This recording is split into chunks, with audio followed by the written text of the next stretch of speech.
अस्सलाम वालेकुम दोस्तों, मैं और राशिद मिनाज और आप देख रहे हैं ऑटोमेशन स्पॉट। आज की इस वीडियो में आप लोगों को बताऊंगा सीमेंस PLC S7200 में हम टाइमर का फंक्शन किस तरीके से यूज़ करते हुए आउटपुट को ऑपरेट कराते हैं।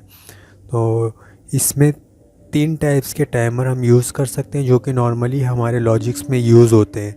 Number 1 on delay timer, number 2 of delay timer and number 3 retentive timer. तो पिछली वीडियोस में जो मैंने फाटेक की सीरीज़ बनाया था, फाटेक और डेल्टा का, उसमें हम ये कर रहे थे कि रिटेंटिव टाइमर के लिए हमें डेटा रजिस्टर का यूज़ करना पड़ता था। तो यहाँ पर जो हमारे पास स्पेशली तौर पर S7200 में हम डायरेक्टली रिटेंटिव टाइमर यूज़ कर सकते हैं, इसके अंदर ये ऑप्शन है। तो चलते हैं, हम इसको तीनों टाइमर को देखेंगे अपने सॉफ्टवेयर में बनाकर और किस तरीके से वर्क करता है ये भी हम सीखेंगे। तो चलते हैं हम अपने लैपटॉप की तरफ। वीडियो को एंड तक देखिए ताकि तमाम चीज़ें आपको और अगर आपको कुछ पूछना हो तो आप नीचे कमेंट्स कर सकते हैं। Let's go.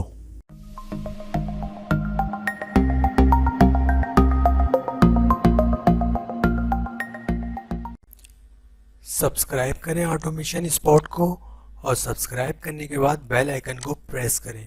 प्रेस करने के बाद ऑल पर क्लिक कर दें ताकि आने वाली तमाम वीडियोस आपको सबसे पहले मिले।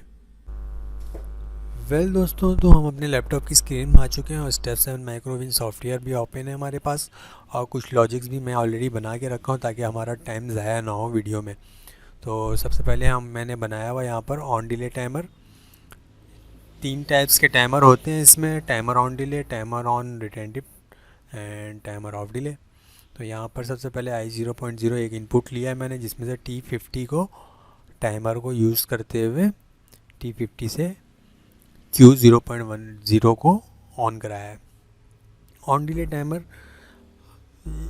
कौन सा टाइमर किस वैल्यू का है, कितने मिली सेकेंड का है, ये आप सिंपली यहाँ पर जब टाइमर के ऊपर माउस लेकर जाएंगे तो आपको क्लियर नज़र आ जाएगा। यहाँ पर खुद ही T32 T96 जो है वो है 1 मिली सेकेंड का, T33 से T36 तक 10 मिली सेकेंड, देन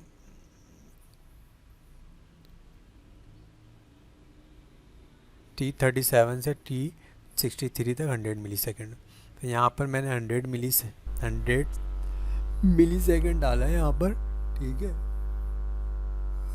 100 मिली सेकेंड जो है इक्वल होता है कितने, सॉरी 100 डाला है मैंने, 100 मिली सेकेंड का टाइमर है तो 100 मैंने यहाँ पर यूज़ किया है। तो ये 100 PT वैल्यू कितना होगा, इसके लिए हमारे पास कैलकुलेशन भी है, ये देख लें आप। 1000 millisecond equal to 1 second.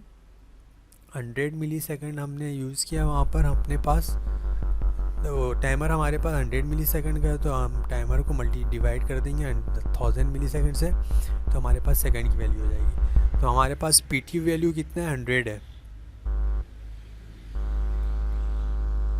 100 PT है। तो 100 को हम मल्टीप्लाई करेंगे 0.1 से तो कितना आ जाएगा हमारे पास, 10 सेकेंड। तो ये वैल्यू हमारे पास 10 सेकेंड का है। तो एज इट इज़ हम फिर आते हैं रिटेंटिव टाइमर की तरफ।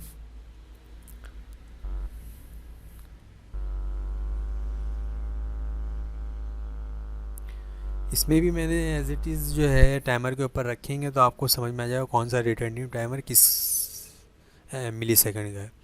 तो सिंपल मैंने यहाँ पर T5 यूज़ किया है और ये 10 सेकेंड का है। I0.1 हमारे पास इनपुट है और T5 से एक आउटपुट ऑन कराया है मैंने, ये हमारे पास रिटेंटिव।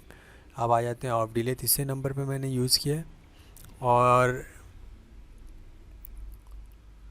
रिटेंटिव टाइमर के लिए एक रीसेट का भी यूज़ करते हैं, जो कि यहाँ पर मैंने यूज़ किया I0.2 एंड T5 को रीसेट करवाया है।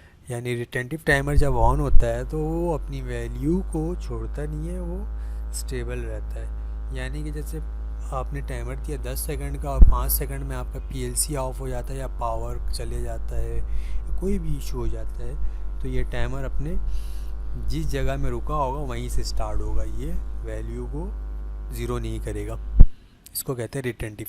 अब आ जाते हैं हमारे पास ऑफ डिले टाइमर है। ऑफ डिले के लिए यहाँ पर मैंने इनपुट यूज़ किया I0.3, T37 यूज़ किया है और 10 सेकंड टाइम है PT वैल्यू, T7 से Q0.3 को मैंने ऑन कराया है। तो ये था सिंपल लॉजिक मैंने यूज़ किया तीनों टाइमर में। अब इसको हम पीएलसी में डाउनलोड करके चेक करेंगे कि आया ये किस तरीके से वर्क कर रहा है, ताकि आप लोगों को प्रोग्राम स्टेटस में भी समझ में आ जाए कि हमारा टाइमर S7200 पीएलसी में इस तरीके से वर्क करता है। तो चलते हैं, इसको हम अपने पीएलसी में डाउनलोड करते हैं और देखते हैं।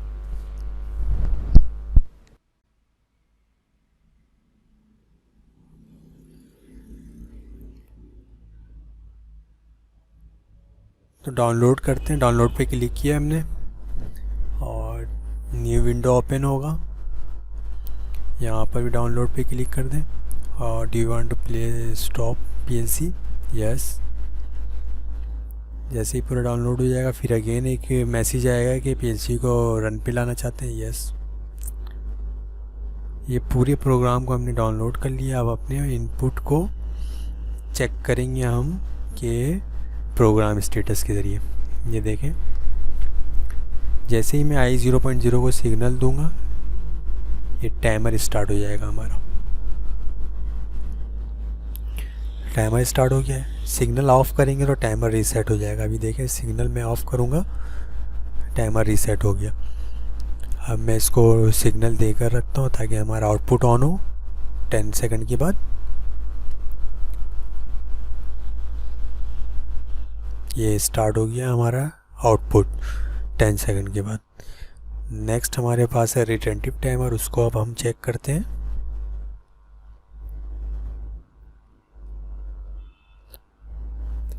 जैसे ही मैं I0.1 को सिग्नल दिया मैंने, ये देखिए टाइमर स्टार्ट हो गया। लेकिन जैसे ही मैं सिग्नल बंद करता हूँ तो आप टाइमर की वैल्यू देखें वहीं रुका हुआ अपनी जगह में। दोबारा मैं इसको ऑफ ऑन करके देख रहा हूँ कि टाइमर की वैल्यू वहीं है, ठीक है। अब मैंने कंटिन्यू सिग्नल दे दिया तो ये ऑन हो गया। अब ये ऑन ही रहेगा जब तक हम इसको रीसेट ना कराएं, क्योंकि रिटेंटिव है। अब जैसे ही रीसेट का मैंने I0.2 को बटन को क्लिक किया, ये रीसेट हो गया। अब हम चलते हैं अपने ऑफ डिले टाइमर की तरफ। I0.3 को मैंने जैसे ही सिग्नल दिया, ये देखिए टाइमर आउटपुट ऑन करा दिया, सिग्नल गया, ये टाइमर स्टार्ट हो गया।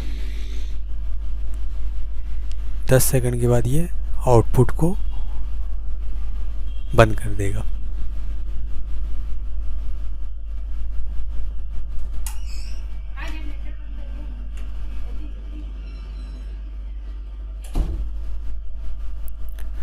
मिलते हैं नए टॉपिक के साथ फिर नई वीडियो में। जब तक के लिए इजाज़त दीजिए, अल्लाह हाफिज़।